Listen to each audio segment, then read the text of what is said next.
សូមស្វាគមន៍ជួបគ្នាម្ដងទៀតហើយជាមួយនឹងវីដេអូដំណើរកម្សាន្តនៅកំពតភាគទី3ឥឡូវនេះគឺថាបើកវីដេអូមករៀងឆ្ងាញ់បន្តិចហើយដោយសារតែនៅពេលយើងចុះពីលើភ្នំបូកគោវិញហ្នឹងគឺថាម៉ោង12ជាងហើយអញ្ចឹងគួរទៅដល់ពេលអាហារថ្ងៃត្រង់ហើយហើយអាហារថ្ងៃត្រង់លើកនេះគឺថាកន្លែងធម្មតាគឺថាញ៉ាំអត់ឆ្ងាញ់ទេគឺថាទៅរកកន្លែងដែលរៀងស្រាវបន្តិចគឺថានៅក្បែរមាត់ឈូសតែម្ដងហ្នឹងហើយនេះគឺជាអ្នកនាំផ្លូវអញ្ចឹងបន្ទាប់ពីគាត់នាំផ្លូវហើយយើងក៏បានធ្វើដំណើរចូលទៅកាន់ទីតាំងមួយហ្នឹងគឺថាវារៀងនៅជិតមាត់ជ្រោះដែរប៉ុន្តែវាមាត់ទៅយើងមានកន្លែងលោតណាស់យើងគ្រាន់តែអង្គុយក្បែរហ្នឹងពួកឥឡូវហ្នឹងគឺស្អាតមានពពកមានអីមើលទៅល្វងល្វើយសក្បោះតែម្ដងហើយបន្ទាប់ពីយើងចុះពីឡានមកគឺថាម្នាក់គឺថាម្នាក់បន្តិចជួយយកអីបានចេញពីលើឡានប៉ុន្តែសូមឡងខ្ញុំមួយដោយសារខ្ញុំជាប់ថតខ្ញុំបានចូលរួមជួយយួរគេទេហើយក៏ប៉ុន្តែមិនមែនមកខ្ញុំខ្ជិលចង់ជួយយួរគាត់ទេដោយសារតែខ្ញុំខ្លាចថាអត់មានវីដេអូហើយណាមួយទៀតខ្ញុំចង់តាមដានមើលតារ៉េន$30ហ្នឹងគាត់យកទៅលាក់ណានេះក៏ប៉ុន្តែគាត់លាក់នៅក្នុងឡានខ្លាចគេយកបាត់ឡៃយើងហូបបាយហើយបន្ទាប់ពីទុកដាក់តារ៉េនហើយនឹងយករបស់មកហើយអស់យើងក៏ដល់ពេលដែលត្រូវញ៉ាំបាយហើយបាយលើនេះគឺអត់មានអីច្រើនទេយើងមានបាយប្រអប់ជាមួយនឹងទា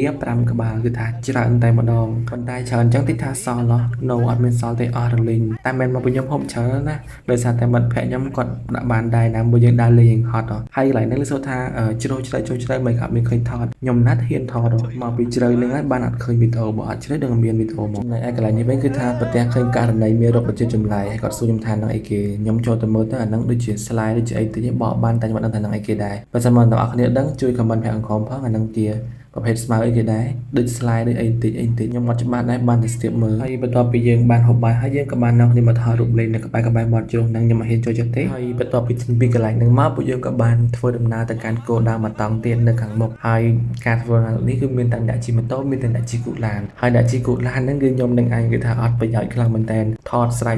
និយាយទៅឡើងផ្អើលមកផ្លូវហ្នឹងហ្មងសូម្បីតែអ្នកឈប់មើលគាត់ឈប់មើលឡើងផ្អើលមកដោយសារខ្ញុំស្រែកខ្លាំងពេកមិនដឹងថាណានៃខ្លះទេហើយការធ្វើដំណើរនេះខ្ញុំមានអារម្មណ៍ថាលយមែនតើពួកគាត់ជិះម៉ូតូមកជុំគ្នាចឹងមានអារម្មណ៍ថានេះគឺ4នឹង5អីមួយមានអារម្មណ៍ថាឡើងហឹកធាក់ផ្អើលក្នុងបូកូមួយថ្ងៃហ្នឹងណាមួយបានផ្លូវកោងផ្លូវបាត់បែនផងនិយាយថាជិះម៉ូតូច្រើនលយមែនតើហ្មងតែបើជិះចឹងឲ្យម៉ាក់ខ្ញុំឃើញដល់ផ្អើលហើយឥឡូវនេះយើងបានមកដល់គោលដៅទី2នៅទាំងអស់នេះទីមើលថានៅកន្លែងណាឃើញពពកសហើយមានខ្លោងទ្វារចឹងទីទៀតយើងនឹងបានឃើញនៅកន្លែងណាឥឡូវនេះយើងបានធ្វើដំណើរចូលកាន់តែសន្សំអសឃើញលំហើយបើគឺថាយើងបានមកដល់ទីតាំងវត្តសំពៅ5ដែលគេល្បីនៅភ្នំបូកូនេះខ្ញុំលើតាមចម្រៀងលើតាមផ្សេងរឿងអីច្រើនមែនតើអនុស្សាវរីយ៍វត្តសំពៅ5ឥឡូវនេះគឺថាបានឃើញបន្តផ្នែកហើយគឺថាទស្សនវិជ្ជាដំបូងនៅពេលខ្ញុំបានចូលទៅដល់ទីធ្លាវត្តហ្នឹងគឺឃើញសិតតែពពកហើយដុំថ្មធំស្អាតខ្លាំងមែនតើនិយាយទៅគឺឋានសួគ៌ប៉ិតតែម្ដងចូលវត្តដូចចូលឋានសួគ៌ចឹងនិយាយមែនហើយនេះគឺជាសកម្មភាពដែលពួកយើងឡើងទៅខាងលើផ្ទាល់គឺថាឡើងគ្នាច្រើនហើយមានកម្មចដបែបចាស់ថ្មចាស់ស្អាតខ្លាំងមែនតើហើយនៅខាងលើនោះគឺថាកាន់តែខ្ពស់ទីទៀតទៅគឺមានដុំថ្មធំមានពពកហើយមុនពេលដែលយើងចាប់ផ្ដើមដំណើរកម្សាន្តតទៀតគឺយើងបានធ្វើការអុជធូបសំពះព្រះដើម្បីសុំសេចក្តីសុខសេចក្តីចម្រើនពួកអីចូលវត្តត្រូវតែសំពះព្រះពួកយើងជាព្រះពុទ្ធសាសនាហើយបើនិយាយពីសម្រស់វត្តសំពៅ5នេះគឺមានអារម្មណ៍ថាប្លែកខ្លាំងមែនតើវត្តមើលទៅការសាងសង់បែបបុរាណស្អាតខ្លាំងមែនតើមិនមែនដូចជាវត្តដែលសាងសង់ពីស៊ីម៉ង់ថ្មីទេហើយកន្លែងនេះគឺជាកន្លែងដែលគេល្បីថតរូបគឺមានសំពៅ5ហើយតោះនេះរកមើលទៅដុំថ្មនោះគឺមាន5បន្ទាប់ពីចេញពីកន្លែងហ្នឹងមកពួកយើងក៏បានធ្វើដំណើរដើរមើលទីធ្លាវត្តគឺមានរុក្ខជាតិប្លែកមានផ្កាមានផ្លែហើយមានទិដ្ឋភាពមួយពពកនោះគឺថាស្អាតខ្លាំងមែនតើហើយអមជាមួយ model របស់យើងគឺថាសមសួនមែនតើពាក់អាវនឹងហើយនឹងសពុតនឹងមកមើលទៅដូចជាអាវប៉ាក់ប្រមងអញ្ចឹងគឺថា model នេះគឺដំបែខ្លាំងមែនតើដើរមើលរុក្ខជាតិដើរមើលផ្កាមិនអស់ចុះទេពួកខ្ញុំគឺថា3នាក់បាននាំគ្នាដើរមកមើលព្រះពុទ្ធបដិមាដ៏ធំមួយនៅព្រះអង្គក្រោយមួយទៀតគឺថាដូចនៅឋានសួគ៌តែម្ដងគឺថាគួរជាទីគោរពសក្ការៈមែនតើគឺថានៅវត្តហើយមានពពកមានអាប់បាំងសអញ្ចឹងគឺថាចូលទៅដល់មានអារម្មណ៍ត្រជាក់ហើយមានអារម្មណ៍ថាជ្រះថ្លាខ្លាំងមែនតើហើយរូបព្រះពុទ្ធអង្គមួយនេះខ្ញុំដូចធ្លាប់ឃើញនៅក្នុង MV របស់បទចម្រៀងណាមួយតែខ្ញុំអត់ដឹងទេបងប្អូនគ្នាដឹងជួយ comment ប្រាប់ផងបើសិនធ្លាប់ឃើញហើយបន្ទាប់ពីចេញពីវត្តសំពៅ5នឹងមកគឺថាយើងបានធ្វើដំណើរបន្តទៀតគោលដៅបន្តទៀតគឺចំការ strawberry គោលម្ដងគឺថាចូលទៅ best strawberry ញ៉ាំហើយនឹងមើលផ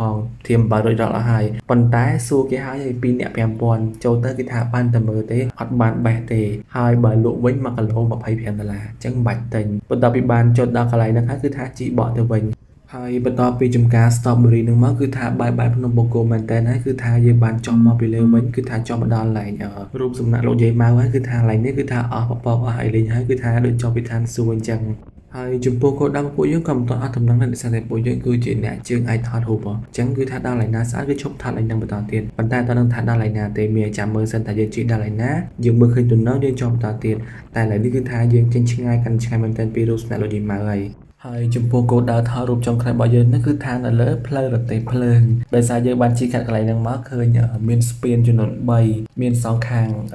ខាងកណ្ដាលស្ពានហើយសងខាងគឺជាផ្លូវរទេះភ្លើងឃើញស្អាតពេកយើងក៏បានដល់គ្នាចូលថតហើយផ្លូវហ្នឹងគឺថាស្អាតខ្លាំងមែនទែនមានដៃធំធំធ្វើឆ្លងកាត់ស្ទឹងតែម្ដងពួកខ្ញុំនេះគឺថាលះបង់ដែរដើម្បីលើរូបថតស្អាតគឺថានាំគ្នាដើរហើយមួយអត់មានខ្លាចធ្លាក់ទេគឺថានាំគ្នាថតនឹងជ្រៅមែនទែននៅលើផ្លូវរថភ្លើងហ្នឹងអញ្ចឹងសម្រាប់វីដេអូដំណើរកម្សាន្តនៅខេត្តកំពតរយៈពេល1យប់2ថ្ងៃនេះគឺមានតែប៉ុណ្្នឹងទេអ្នកទាំងអស់គ្នាយើងបញ្ចប់ដំណើរកម្សាន្តរបស់យើងថានៅលើផ្លូវរទេះភ្លើងនេះឯងគឺថាបន្ទាប់ពីបានថតរូបស្អាតៗហើយគឺសូមបញ្ចប់តែប៉ុណ្្នឹងអរគុណច្រើនសូមជម្រាបលាអរគុណមិត្តភក្តិទាំងអស់គ្នាដែលបានចូលរួមដំណើរកម្សាន្តមួយនេះហើយក៏អរគុណដល់លោកគ្រូដែលបានបើករថយន្តឲ្យពួកខ្ញុំបានលេងសប្បាយខ្លាំងមែនទែនរយៈពេល1ថ្ងៃពេញនេះហើយក៏អរគុណដល់ទាំងអស់គ្នាដែលបានតាមដានតាំងពីដើមរហូតដល់ចប់បាយបាយ